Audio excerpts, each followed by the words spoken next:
যে কোনোদিন বই আকারে বেরোবে এটা কোনোদিন ভাবিনি। লেখাগুলো একান্তভাবে নিজের খেয়ালে লেখা।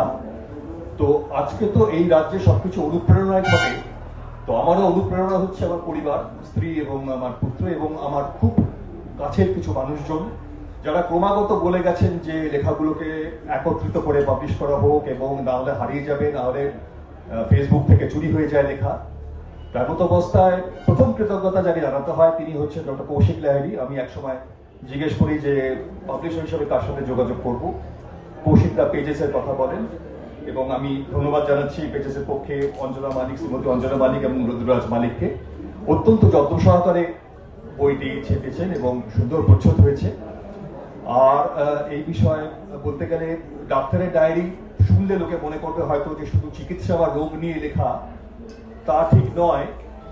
খুব স্বল্প কথায় ছুঁয়ে গেছি জীবন, ছুঁয়ে গেছি বিদেশ, সঙ্গীত, ক্রিকেট, কিছু সমসাময়িক ঘটনা যা অত্যন্ত আঘাত দিয়েছিল আমাকে, তার মধ্যে আরজিকর আছে, এবং এছাড়া প্রেম, এছাড়া কিছু সেলিব্রিটি এবং কলকাতা শহরের পরিচিত আমার কিছু ডাক্তার যারা চলে গেছেন তাদের আসল নাম দিতে হয়েছে, আর যারা এখনো আছেন তাদের নাম পাল্টাতে হচ্ছে সঙ্গত কারণে। এইভাবে লিখেছি, কতটা আপনাদের ভালো লাগবে জানি না।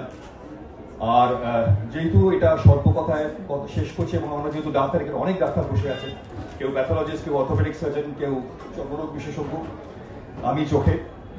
তো আমি ছোট্ট একটা আমার খুব প্রিয় এক কবির একটি কবিতা দিয়ে আমি শেষ করব আমার বক্তব্য। কবি নীলনাথ চক্রবর্তীর কবিতা, ভালো থেকো। ভালো থেকো, যে আছো যেখানে, দূরে ও কাছে, ভালো থেকো। হাত রেখো পরিচিত এবং অপরিচিত সব হাতের উপরে। ভেবে দেখো যা আশা করনি তাও জমা হয়ে আছে বাহিরে ও ঘরে। সহসা ফুরারে কলরব, তাকে দেখো যাকে ডাক নামে ডাকা যায়। যা কিছু শেখার থাকে প্রণয়ে, বিচ্ছেদে, বেদনায়, তাই শেখো। ভালো থেকো। নমস্কার। এখন কৌশিক লাহিড়ীর বই